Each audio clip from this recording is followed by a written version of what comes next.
Okay, good afternoon, everyone. Thank you for joining us today for the Points to Ponder May series. This is our third and final session, not only of the month, but of the academic year 2020-2021.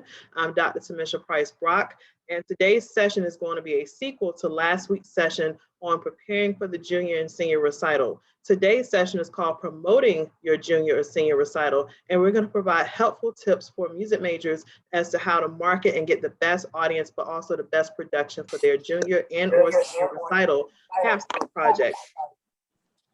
So I have with us today some guest panelists, and I also have with us today a series of videographers, photographers, and business owners who are here to help promote their businesses as well and help make that connection with those of you preparing for your recitals so that you have those resources to reach out to. So I would like to say thank you to those joining us on Facebook and those here on Zoom who have reached out and agreed to provide their information. I will also be sponsoring you on my website so that you get continuous promotions as well for your business and your company. And I will continue to shout you out throughout the entire year. So for 1 year, I will continue to promote each of your businesses on my website and on every webinar that I do so that you can continue to get business from our music majors and from other people who are connected to our company. So let's introduce our panelists. Our panelists for today's discussion are Professor Lowell Hollinger from Jackson State University. And I hope I said your first name right. If you could just tell us a little bit about yourself. Yes, you did say it right, Dr. Brock. Thank you so much. My name is Lowell Hollinger. I am currently the Associate Director of Bands at Jackson State University and the Director of our Wind Ensemble. I am the clarinet teacher here, and as of this past year, because our sax teacher retired, so I'm also teaching saxophone currently.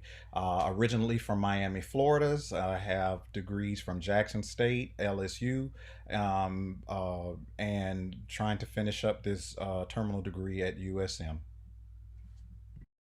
Indeed, thank you. And for those of you who have not seen the Jackson State University Wind Ensemble Symphonic Band on YouTube, I definitely encourage you to check it out. They have been producing phenomenal performances for years, especially these past recent years. So check it out. Our second panelist is Dr. Tika Douthit from Winston-Salem State University. If you would tell us a little bit about yourself. Thank you so much. And thank you for the invitation too, Dr. Brock. I appreciate it. My name is Tika Douthit, and I'm an assistant professor of music in music business at Winston-Salem State University, and also an assistant director of bands here, and director of the flute choir, instructor of flute. And this has been my third year of full-time employment with WSSU, but I've been an adjunct and assistant since 2004, 2003. So it's been a while, but thank you. Indeed. And Dr. Douthit is a phenomenal flautist, just a phenomenal instructor, has done wonders through like the HBCU National Band Directors Consortium and the Intercollegiate Music Association as well. So thank you for joining us today. Okay, we're going to jump right in and get started because I know some of my videographers have to leave a little early. But when we're talking about the junior and senior recital, and a lot of us are music majors up here, think back to your recital. Think back to when we turned in those programs and we had to select our repertoire. We're getting ready. We're picking out our outfits on stage. We get up. We've done all this preparation.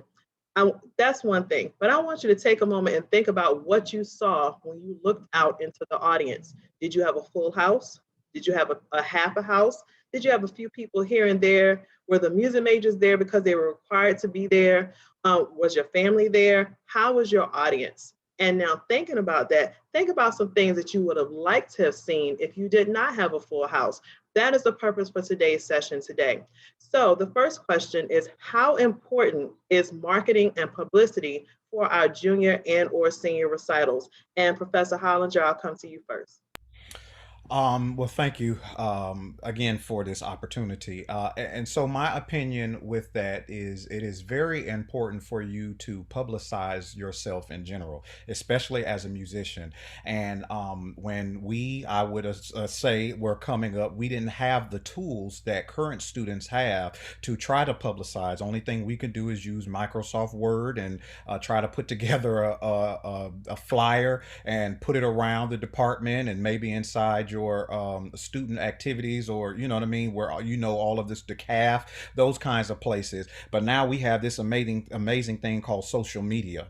All right. So there really is no excuse for students now as it relates to their ability to publicize themselves in general, but specifically since the discussion is about the junior and senior recital, for that also. I mean, you know, Instagram, Twitter, Facebook, you know, I mean, it's just so many opportunities.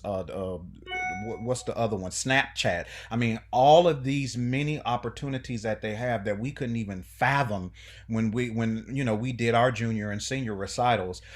So at that point, all we had is a phone that we could try to call people, and depending on when you came, you might not even had a cell phone. Okay, because I didn't get a cell phone until '02, so you didn't even have the opportunity to call someone to say, hey, I'm doing this recital, would y'all come and support? So that is very important. I would say that also, 9 times out of 10, especially at our HBCUs, our music majors are in band. So there's several band applications, like we use Remind app, we use the Band app. I don't know if you guys are familiar with that one, but that's a newer one that's really, really good. Remind only allows you a certain amount of characters when you put out a post, but Remind is almost like a Facebook platform where you can write. Did I say Remind or Band? I'm sorry, I can't remember. But Band, is it BAND is what it's called, which is ironic. But anyway, and what it does is it's almost like Facebook, where you can make a long post about to get in contact with your students. So we use it at Jackson State. We have it for marching band. We have it for our different wind ensembles, our different concert ensembles, and so that is a major way for you to let your peers know. And my point was just simply to say that when you're in the band program, you already have an audience there. It's just a matter of getting them to actually come and support you. So for me, social media is like key to allowing these students to have ample opportunity and ample platforms to be able to get the word out about themselves. Indeed. Thank you. Dr. Douthit, would you like to add to that about the importance of marketing and publicity for our junior and or senior recital? Yes, I think it's absolutely critical because one of the things that I feel like it will definitely do is impact the mood. It impacts the energy that you deliver that work from. And as you mentioned earlier, stating that this is a capstone project, it's your culminating experience. And that positive energy that comes from the audience, that's what you want to see and feel when you walk out on that stage, that you have prepared, and that people had a moment to take to just have that opportunity to hear you play. And so I think that it's worth it to do that work ahead of time. And it's one of the most important things that you have to kind of do is strategize when you're going to release that information. When is it going to be pertinent? You want it to be ahead enough time so people can block that time out on their calendar. And then you want to also, like Doc was saying, have some reminders so that you can know closer to the time and be mindful of what's happening as you get closer to the date. That is a tricky game to play these days because it used to be very simple. You sent an email or whatever, or a blast, and people would respond or whatnot, or even an Evite with an RSVP type of situation. But when you're doing it social media, there's really no way to predict, are the folks going to come out and what's going to happen? And then too, with our limitations surrounding the pandemic, certain situations may have to be modified. So when you're doing that, you want to make things available as much as possible, and also take advantage of the live streaming option. And we've been doing a lot of live streaming performances out to engage folks. But even in that, I think it's important to have marketing and publicity that shows when those times are coming. I thought Ms. Burkett did an amazing job doing her video release right before her concert, and where there were just moments of, snippets of getting ready to get in the mood for what you were going to see. And those are things that really kind of remind you not just of the event itself, but the feeling that you're about to have. So I think it's really cool to do something in interactive media if possible, or video style or format if possible, to engage the audience, and then short snippets as much as possible, 15 or 20-second clips of just reminders that this is coming up, save the date, here's the link, and how to access it. But I do think it is vital to get that information out, and especially now where everyone's schedules are just very fluid or strange in comparison to when we were showing up versus our virtual worlds and virtual teaching opportunities and virtual commitments. So I think it's important that we definitely have two sets of reminders when you're doing your marketing and publicity for recitals. Thank you so much. And I think both of you touched on a very important thing, like talking about the capstone and then just having relevant experiences. One thing we have to remember, especially now, we talk a lot on webinars and things about our ed majors. We don't talk enough about our performance majors, our theory and comp majors, our music business majors, and how, while they have to do a senior recital oftentimes, how it can work out in their favor. Performance majors especially, you want an audience there. You want the feeling before you leave undergrad, what it feels like to play for a full house, because how are you going to go on stage and play with Fantasia, play with Barry Manilow with 50, 60,000 people at one time if you've never experienced playing for a full house before outside of a marching band game or a choir concert or commencement?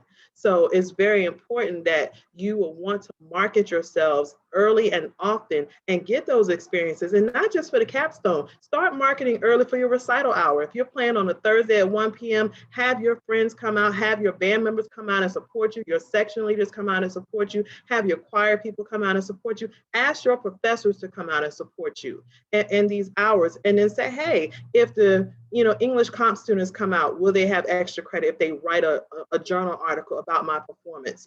Giving them, again, reaching across the aisle, like I said last week, and just having collaborative efforts to get an audience, being able to play in front of people multiple times before you do that capstone project. In addition to marketing, like I said last week, it helps with reducing performance anxiety. Being able to play for crowds ahead of time and not getting on stage for your big moment, your capstone, and you freeze up on stage.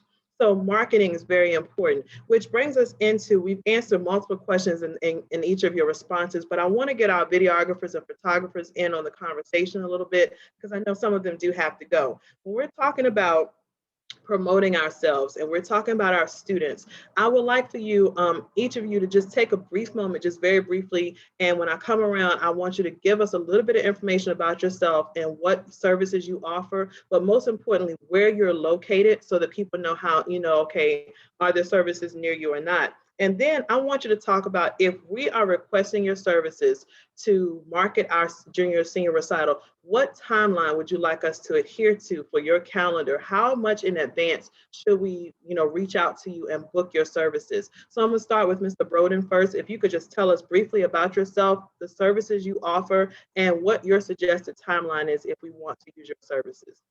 All right. Hi, my name is Jabari Broden of J. Broden Photography, and I offer photography as far as headshots, portrait photography, also a lot of event photography as well. So as far as the suggested timeline, if you're doing something to promote yourself, I would suggest that you at least, depending on how far you need to be out in advance, I would say at least a month out, to contact any photographer or videographer just to see what their schedule is. Some are busier than others, so you might need to reach out to them like 6 months ahead of time, just depending on what their schedule looks like. But as early as you can, at least a month out before you know that you need to have those things done, I would do that. That way you'll have time to pick a good time to schedule a shoot and then get the pictures back before you actually need to put them into any type of marketing situation. Thank you. So if I'm requesting your services, Mr. Broden, would you be able to do a headshot for me and take pictures at my recital? And if you were taking pictures for me at my recital, what type of things would you capture at the recital? Okay, so yes, to answer your first question, yes, I could do the headshots. I can do like promotional pictures as well, and also the event photography for the actual recital. At the recital, the things that I'd be focused on would be mostly catching the crowd. So that's why it would be in your best interest to get, a good crowd there, just so I can show that you were performing in front of people. And then just to, get the various, your facial expressions, your expressions while you're playing your instrument, also the crowd's reaction, as much as I can, to make it seem like this was an over the top event, and that, everybody was engaged with you as well. Okay, thank you. Thank you so much. If you would, please drop your contact information in the chat and any web information you have so that I can share it out with people and with our institutions later. Mr. Cannon, if you would take a moment and introduce yourself, tell us a little bit about your services and where you're located, and just typically what your preferred timeline is if we wanted to contact you for our event. Okay. First, thanks for having me. My name again is Joshua Cannon. I'm a photographer based out of Richmond, Virginia. Primarily, I focus in portraits as well. I do headshots, a little bit of videography services. I also do drone photography and videography. So I just like capturing candid moments, things like that. I was a music major at Virginia State University, so I went firsthand through the experience of preparing for a singing recital, not knowing what I was going to do for a singing recital, switching band directors in the middle of my singing recital. So there was a lot going on when I went through school, and I currently full-time work as the band director at Sussex Central High School. So I know both sides, both the photography side and the side as an upcoming music major and someone looking to promote themselves in the sense of being a music educator. So in the regards of timelines, just like Mr. Broden said, the earlier in advance you can, the better, because what I like to do with my clients, I like to sit down and create a shot list. So what's important to you? What do you like capturing? What do you like capturing before and after the recital?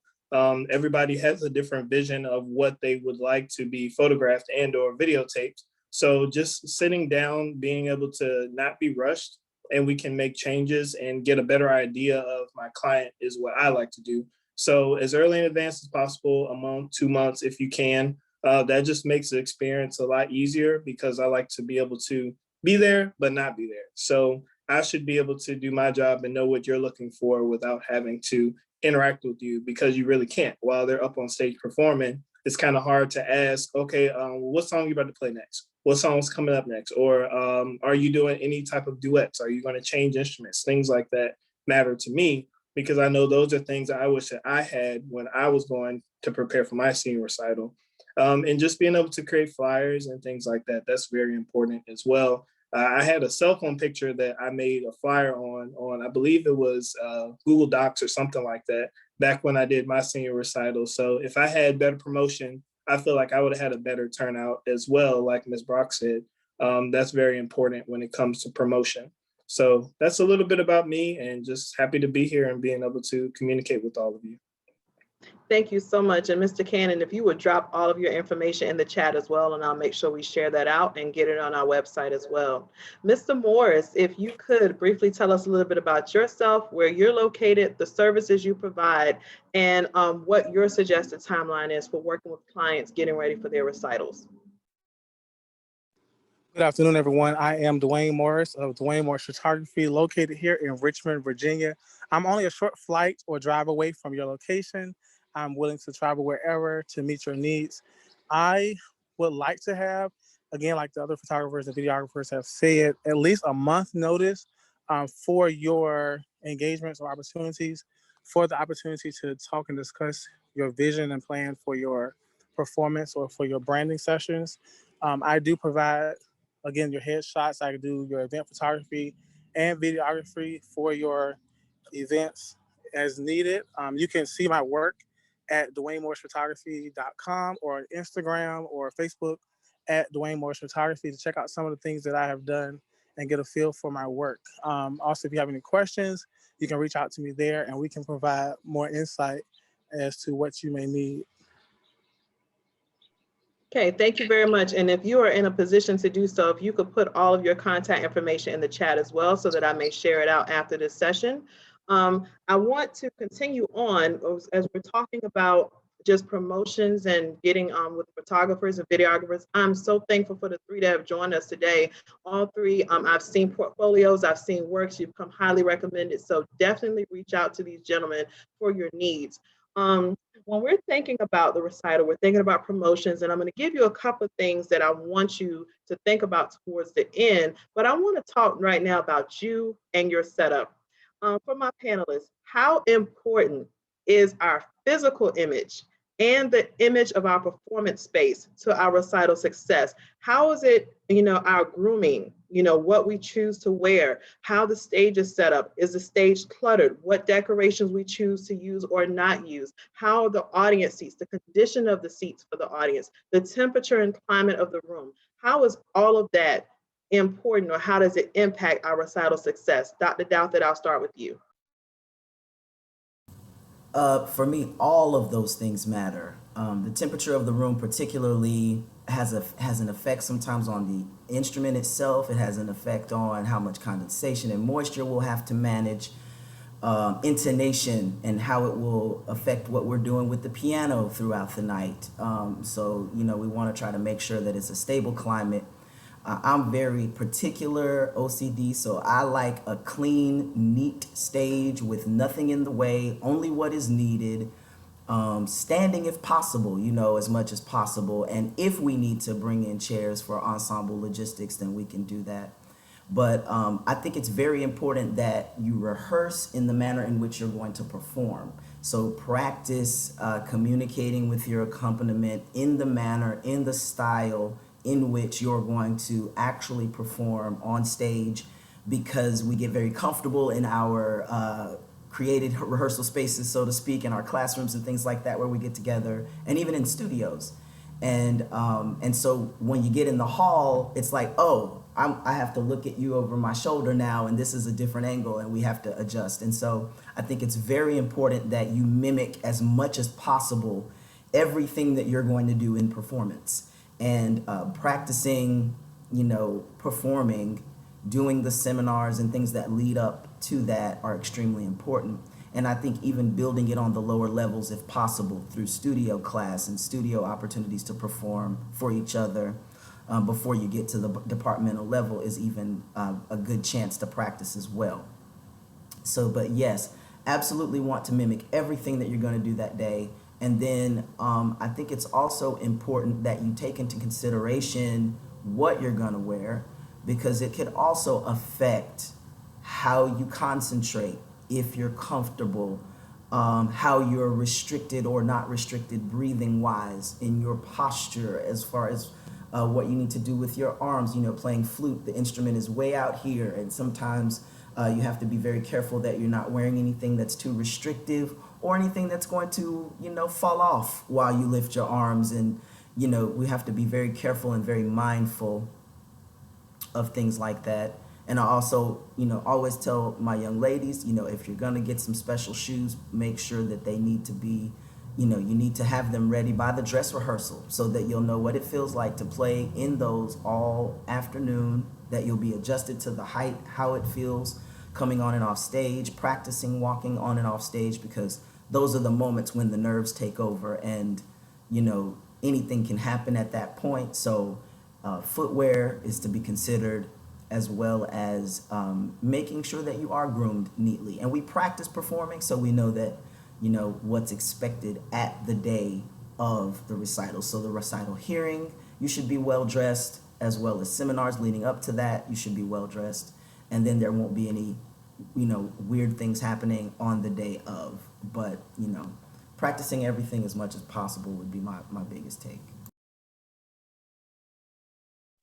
Thank you so much. And I think you made some very good points, especially about footwear and things like that. Just being mindful of the stage and walking. And if we're not used to walking those types of things, or we haven't practiced like that on the stage. I remember a few years ago at an institution I taught, a young lady walked out on stage. She looked absolutely beautiful on stage, but her stiletto heel got caught in a crack on the stage, and she was frozen in that position until the end of her performance, or the end of the performance of that selection. And you could tell that she was grimacingly uncomfortable during her performance, which ultimately affected her intonation. She was a vocalist, so it affected her intonation, her posture, her stance, and you could just tell, that it wasn't what she expected to happen. So even though, I know we're speaking, a lot from our expertise in an instrumental standpoint, a lot of what Dr. Douthit said can generalize to our vocal majors, especially with the temperature of the room and our voice being our instrument. It is very important that you have the temperature of the room set the way you need it to be set so that it is comfortable for you, the singer.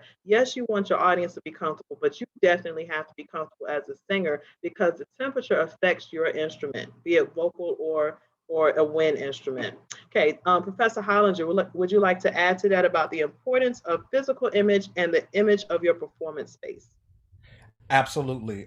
So we've all been talking about intonation, and that's the most important thing to being an instrumentalist. Okay, because this is an oral idiom, and so what comes out the instrument is what we're going to hear, and so intonation is key. And I know Doc agrees with that because she's a tyrant when it comes to intonation. So and rightfully so, especially as a flutist, and clarinet, saxophone, especially saxophone, can be the saxophone can completely tear up the harmonic structure of an ensemble, and even in a solo situation if they aren't in tune. So I completely understand, agree with everything that she said, and you also, Doc. What I would add is. So from an intonation perspective, something that I usually will have my students to do is do not tune off stage. Tune in the space you will be in. Okay, because if you tune in the green room or in the practice room, well, the temperature is not going to be the same in that practice room as it will be inside the recital hall. In addition, something else that I would suggest is leave your instrument inside the whatever space you're performing in. Don't go in there and then go out and then come back in. You know what I mean? If you're going to go out, that's fine, but make sure you have a stand or whatever you need for your particular instrument, and leave it in the space that you're going to be in so that it can adjust to the temperature. Okay, so that when you do come back and get yourself rewarmed and reacclimated to the space, that you can tune and the instrument will have absorbed the area that it's in. You know what I mean? So that's something else that I recommend. To also touch on something that Doc was talking about the performance practice. Practice standing up.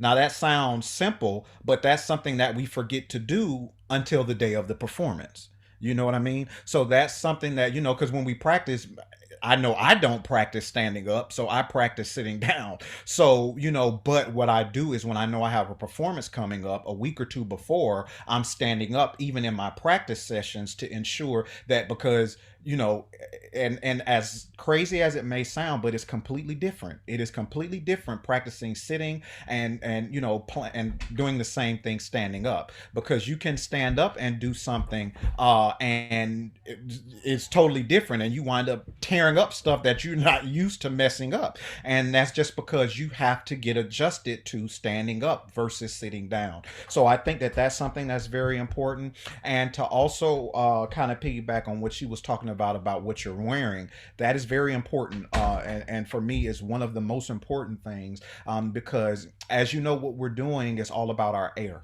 Okay. And if your air is constricted in any kind of capacity by what you're wearing, and sometimes, especially our ladies, when they want to really look nice, and then they start thinking about, all of these extra things that we put on to make sure that we look well in the outfits that we put on, then those things can constrict your air. I'm trying to be as politically correct with this as, but I think we all understand, kind of what I'm going. And even for the guys too, you know what I mean? Don't wear that suit that is 2 sizes too small when you have to do a concert, because all of that's going to be constricted. I don't care what instrument you play. You know what I mean? You have to be free and able to move around when you play. So make sure that you have the clothing that will allow that, and make you as successful as possible. Last thing I have is about the stage.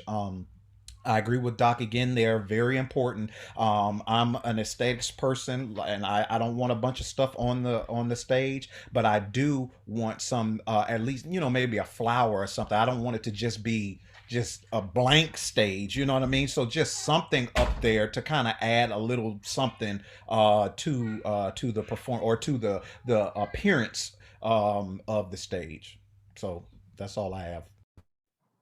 Thank you. And I would like to add to that too. When we're thinking about physical image and grooming, I know we talked about, making sure our clothes fit and is appropriate for breathing and performing, but also going back to something that's very basic and simple. Make sure that you are well presented, meaning that your clothes are ironed or steam pressed before you enter the stage. Make sure that your clothing are free from wrinkles and stains, tears, holes, missing buttons. Make sure that you are completely presentable because, again, it's not just a recital hour performance.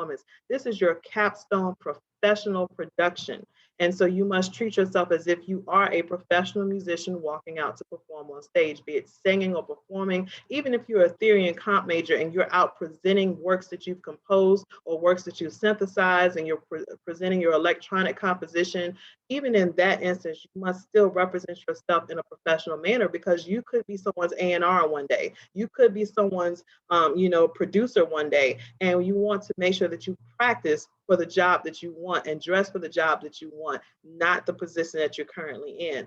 So it's very important that you're well groomed. Okay. It doesn't matter about hairstyle and things like that. Yes, be your authentic self, but just make sure that you're professional in whatever your authentic self is. So it's not saying that you have to have a certain hairstyle or hair color. Just make sure whatever you're doing is in good taste and in good tact. Also, make sure that your stage again is free from clutter. We don't want the whole stage line with a bunch of poinsettias and things like that. I mean, while that is great for the winter concert, be very mindful of what you're portraying on stage. Does your stage scenery have a connection to your music? Does it have a connection with the theme that you're presenting? Does it have a connection with you as a person and as a musician? And if it's just up there just for looks and it has no connection to you personally or to your works, then I would say reconsider how you're going to set your staging up as well. And just keep in mind too, if you're hiring a photographer or a videographer, that the more clutter you have on stage, it also affects the outcome of their product as well and their ability to capture you in your best light.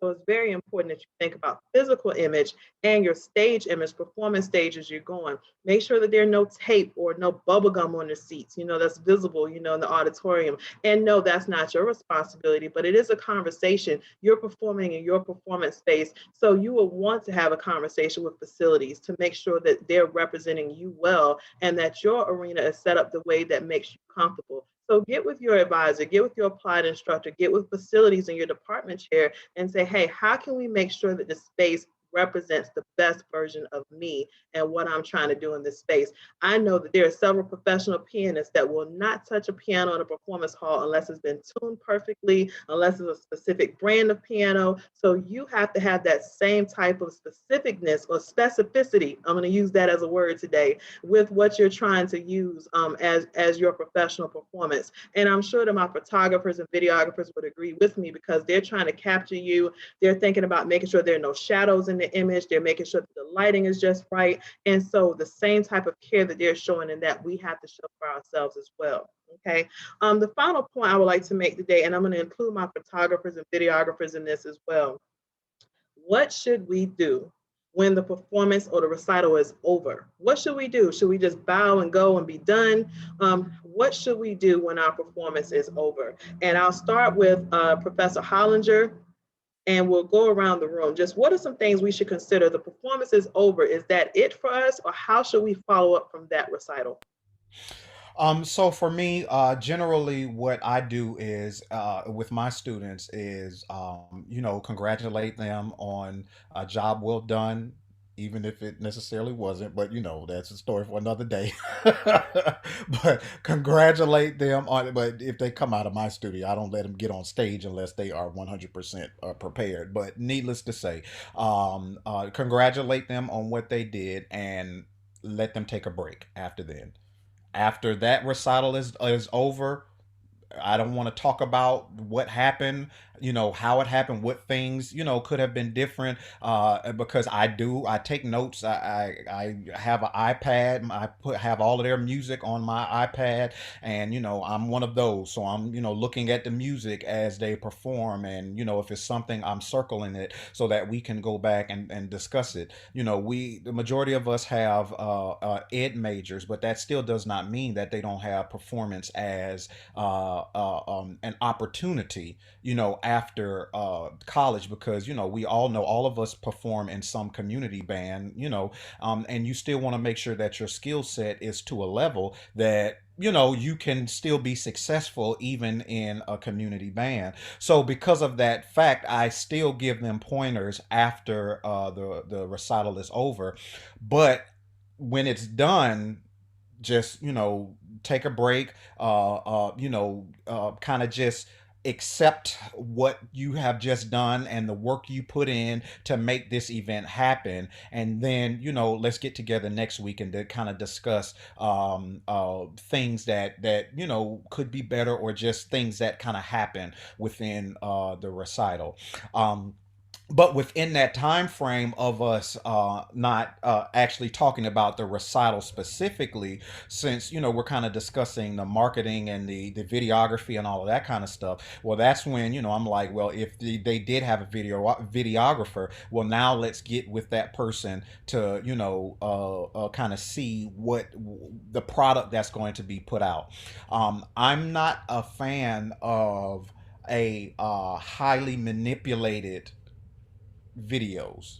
Okay, I want the raw, authentic. Now, if it's something that is just crazy, then okay, we may want to manipulate that. But and I'm this is speaking as an ensemble director and as a instrumentalist also. I don't want a highly doctored up recording. I want the raw of what actually happened. And so when you see stuff from like the Wind Ensemble, that is what actually happened. You know what I'm saying? It's if it's a bad note, you know what I mean? We're human. So that's the nature of what we do. That's what makes this so exciting, because you never have an idea of what's going to happen. Now, you can practice and hope that everything will go as you practice. That's why we have this practice as you perform thing. But we have all had those instances where in a performance that things happen in performance that have never ever occurred in rehearsal or even in dress rehearsals. What I always say with my kids, and it's kind of a joke, is when we have our dress rehearsal, if it's awful, I'm like, oh boy, this concert about to be off the chain. Because if the dress rehearsal is bad, then that something good is about to happen. Now, when I'm nervous is when the dress rehearsal goes amazingly. That's when I start really getting nervous about the possibilities of the recital. But all of that just to say simply that from the beginning, after it's over with, do nothing. Just kind of chill out, kind of accept what took place and all of the work that you put into that. Enjoy it, and just have a good time to relieve yourself of all of the stress that you had on you for this capstone event. Then next week, let's talk about things. Let's discuss, let's get with your videographer to figure out where that is and when can you put that out.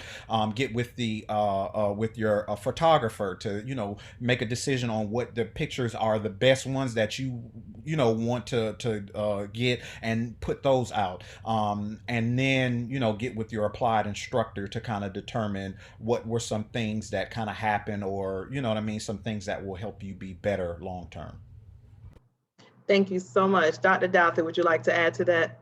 What should we do after the recital is over? Yeah, I think just in general, thinking about what is it for. If it's the capstone, if we're finished, moving on into greener pastures of teaching and other endeavors, absolutely. Let's be grateful for what we were able to accomplish in this time frame. Let's celebrate it, and then maybe after a couple of days, let's listen to the recording and see what really went on. But for students that I think are directing that energy towards other means, for instance, if they plan to use those for auditions to get into their next level of degree program, then I think it's extremely important to learn the lesson of treating these like hurdles, if you will, kind of not making them quite as large as we tend to, but to also think analytically about them and their approach to them, and afterwards, how do we use that information? And I think planning other positive performances along the way is one of those ways where you maybe break certain solos out of the program and put them in other settings, having positive performance experiences in smaller chunks in various ways, or even repeating the recital. And I know that was a big deal for us when we were like an undergraduate back in the 90s. It was like a thing to do your recital at a church and then do it at school. And, so that also kind of gives that, takes the pressure off, the monotony of it. Even though you do get tired of the music some, it does reduce quite a bit of the performance anxiety and allows for, more positive reinforcing experiences. And then too, if you're wanting to make clean recordings, I think the best time to do a clean recording of a piece, like Doc said, you don't want too many manipulated recordings in your portfolio. So if you really, really monk something up on the recital and you can't use that piece, I think the closest you are to the recital to recreate that is better than further away. So I do think that's a good time to kind of go back through it, see if it's needed, and then maybe within the next couple of days, if possible, try to schedule, maybe the next week, try to schedule re-recording that piece with your accompanist, and again, while things are very, very fresh, and then maybe with one rehearsal in between if you need. But just trying to get that, what is the intention of this capstone? Are you done, or are you using this specifically as a platform or as a bridge to something next in your pathway that you can use?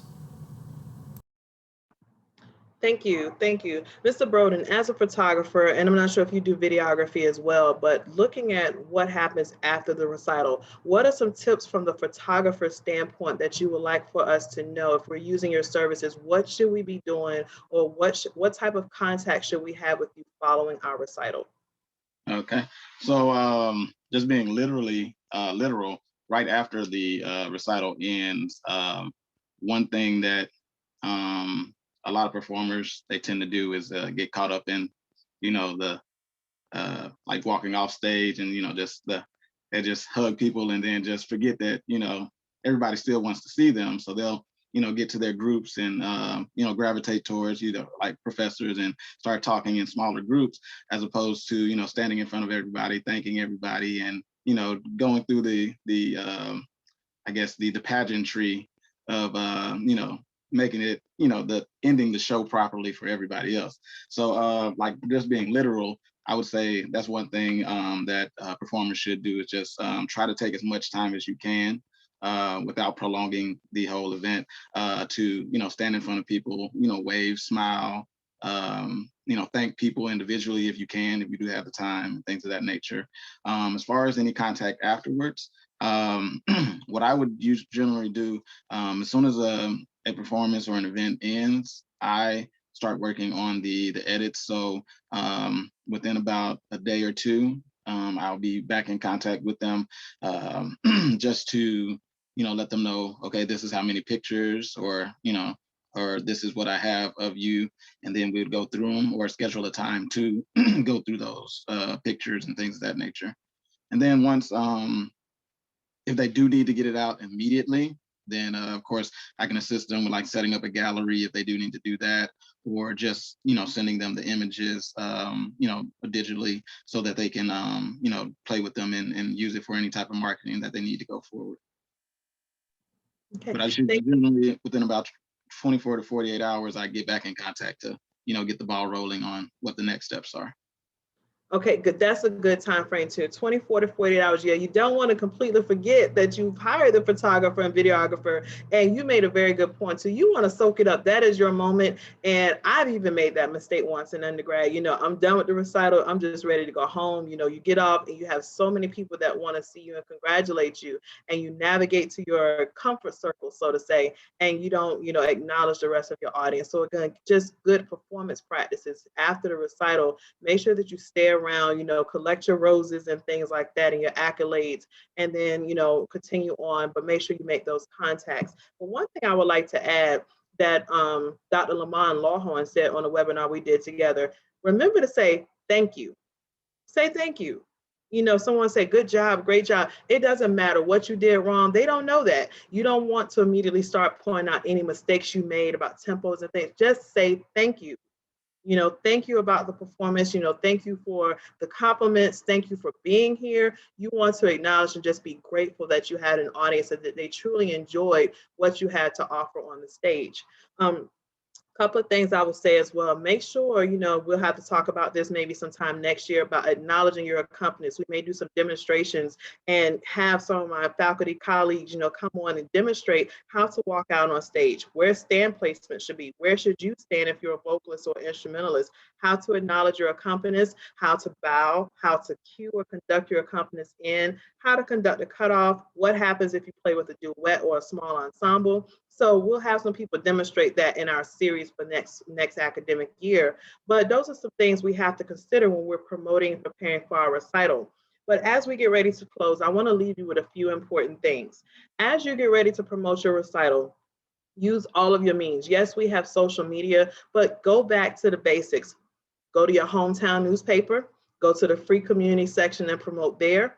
Promote at your hometown church. Promote at your alma mater, your high school, your middle school, your elementary school. Get someone to put it in your district newsletter where you grew up. Make sure that you don't forget the home front, because that's ultimately where you go back to every summer. So promote yourself at home and in your home community, because they know you better than anyone else. Okay, promote yourself at your school, in your school newspaper, on your school website. Make sure your department promotes you on their website. Get with the university webmaster, promote things on the university page. The week of your recital, put in a special request or have your applied instructor put in a request that you are the running banner on the front page of your school's website, so that they know you are a hot event that's happening that week or a key event that's happening that week. But also use the free resources in your area. Every police station, fire department, library, big name business has a marquee out front. Ask them for that week of your recital or for that month if they can promote your name and put your name in lights for your recital. So utilize your community and then invite them to your recital. You'd be surprised how many local community members, police officers, firemen, store clerks have been previous musicians or music majors themselves, and they will be excited to come out and support you, or even provide things for your recital. So reach out through those means. Reach across the aisle. There's someone in your band or choir that is a photography major, a journalism major, a videography major, or just some type of promoter. They're really good with getting the word out. They may be very popular on campus.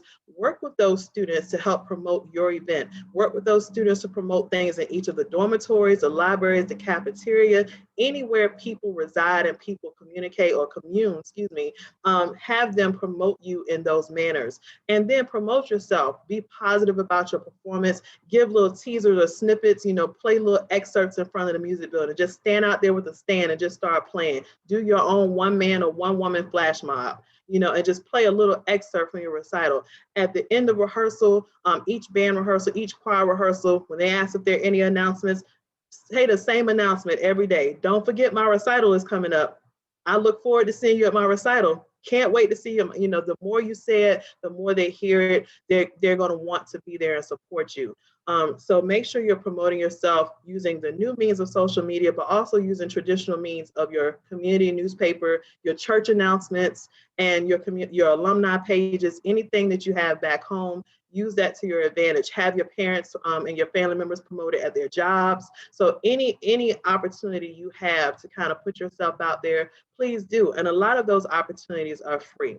So again, I would like to thank Professor Hollinger and Dr. Douthit and Mr. Broden for joining us today. Professor Hollinger, did you have any closing words for us? Just to kind of real quick to say, piggyback on what you were talking about, as it relates to the other means of putting things out and like flyers and things. So there is this, it's not an app. I think it is an app, but it's a website called Canva, Canva.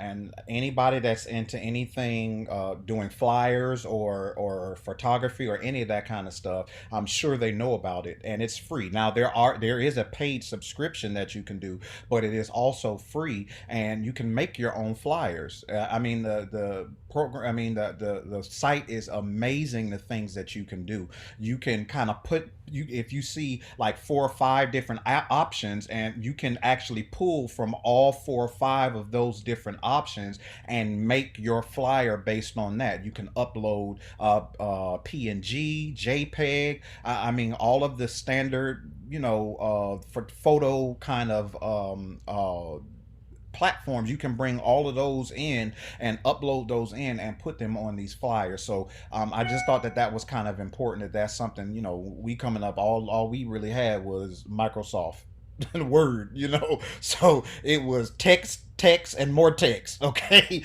so but now we have all of these options, and use them. Indeed, thank you. Dr. Douthit, any final words? Yeah, just practice, man. You gotta practice. Like, listen. One of the most important things to help make this thing be successful is consistency. And that is the biggest piece that you bring in your overarching display of the capstone.